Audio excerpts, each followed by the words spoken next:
मेरा नाम अशोक भाटिया है और मैं वसंत नगरी वसई ईस्ट में रहता हूँ। मैं इस वीडियो के द्वारा आम जनता को बताना चाहता हूँ, सरकार को बताना चाहता हूँ, रिजर्व बैंक ऑफ इंडिया को बताना चाहता हूँ, अमिताभ बच्चन को बताना चाहता हूँ कि वो जो विज्ञापन करते हैं टीवी पे बार बार कि यदि आपकी उम्र 70 साल से ऊपर है तो बैंकिंग सुविधा आपको घर बैठे मिलेगी, पर ऐसा होता नहीं है। ये विज्ञापन करना और हकीकत में बहुत फ़र्क है। कभी शायद अमिताभ बच्चन ने ये आजमाया नहीं होगा कि वो उनको सुविधा ये मिलती है कि नहीं। वो तो उनके यहाँ बहुत सारे नौकर होंगे, वो काम करते होंगे। यहाँ उनको विज्ञापन दिया है, वो विज्ञापन करते हैं। हकीकत ये नहीं है। मैं आपको दास्तान सुनाता हूँ बैंकों की, आप नोट कीजिए और रिजर्व बैंक इस पे संज्ञान ले और उनके ऊपर कार्रवाई करे। सबसे पहले मैं आपको बताना चाहूँगा यूको बैंक वसई ब्रांच की बात। यूको बैंक वसई ब्रांच का मेरा कार्ड जो है वो किसी कारण से लॉक हो गया। मैं बैंक में गया, उन्होंने बोला कार्ड तो चालू है, आप जाइए, पर उनका खुद का एटीएम बंद था।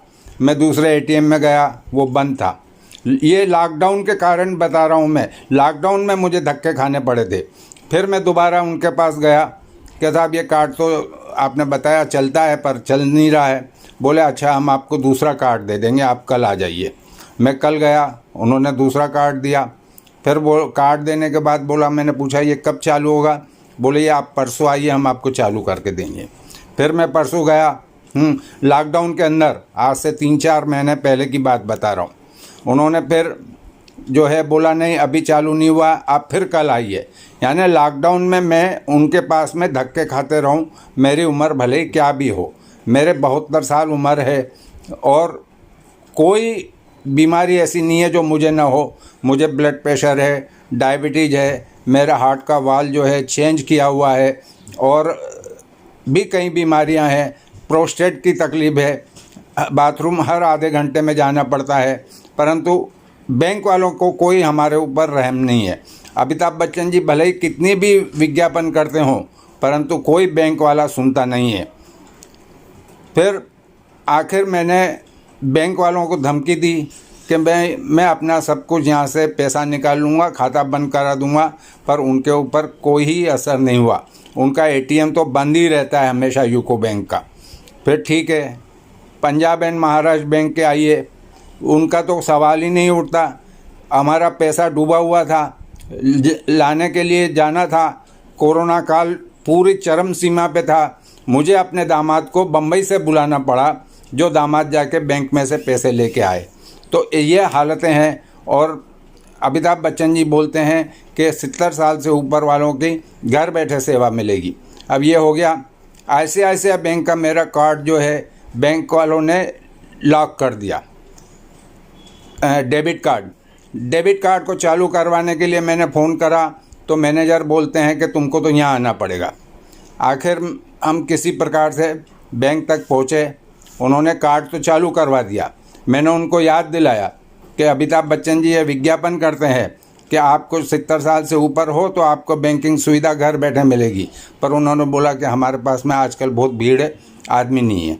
ठीक है, अब जब तब देखो तब HDFC बैंक से SMS आ जाता है कि अपना KYC अपडेट करवाइए, KYC अपडेट करवाइए, नहीं तो खाता बंद हो जाएगा। अब आप बताइए, मैं पहले घर से निकलूं, अपने सब कागजात इकट्ठे करूं, फिर जेरोक्स वाले के जाऊं, जेरोक्स निकलवाऊं, फिर फ़ोटो वाले के जाऊं, फ़ोटो निकलवाऊं, फिर इनको भेजूं और ये फिर KYC जो है अपडेट करेंगे, जबकि मेरा खाता रेगुलर है, उसमें खाते में कुछ नहीं है, खाता मेरा चल रहा है। यदि उनको चाहिए तो मेरे घर आना चाहिए था, पर नहीं आते वो लोग। HDFC का तो कोई फ़ोन भी नहीं उठाता। उसके बाद आइए वसई विकास बैंक पे। वसई विकास बैंक का मेरा खाता चालू है, मेरा वहाँ पर डिपॉजिट भी है, वहाँ पर लोग मुझे जानते भी हैं। उसके बावजूद भी SMS आया है कि भाई आपका KYC दे के जाइए। KYC नहीं हुआ, पब्लिक को तंग करने का एक तरीका हो गया।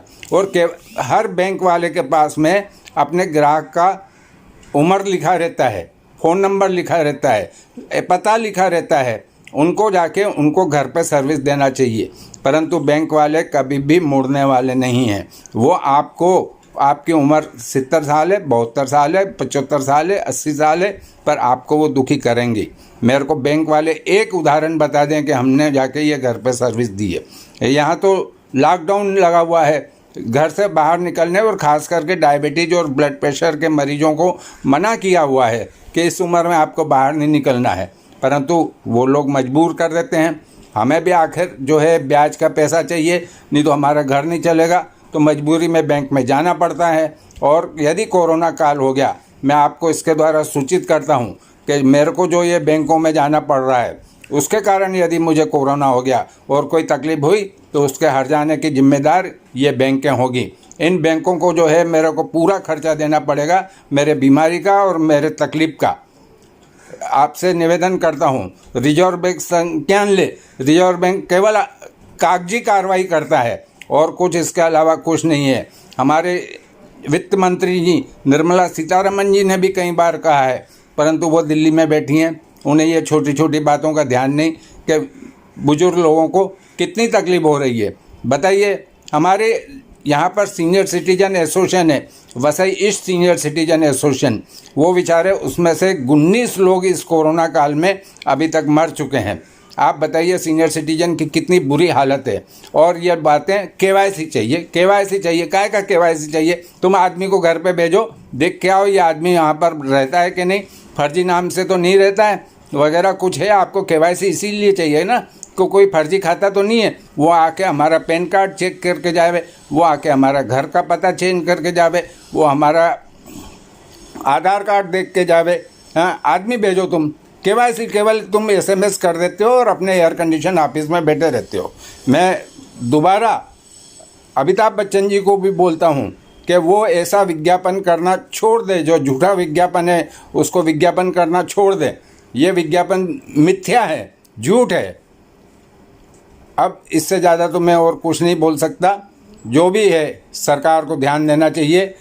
हम बुढ़े लोगों का, बुजुर्ग लोगों का, घर में जो अकेले रहते हैं, पति पत्नी रहते हैं, दोनों बुजुर्ग हैं, कोई बेटा हमारा है नहीं जो जाके बैंकों में ये करके आवे, तो आप बताइए कि हम तो बिल्कुल ही असहाय हैं। और सरकार हमको सहायता करने के बलते उल्टे ये हमारे ऊपर थोप दिए कि आप आइए और हमें जो है ये केवाईसी दीजिए। केवाईसी नहीं हो गया या बैंक का कोई भी काम हो गया, आपको हमें घर बैठे सुविधा देनी है।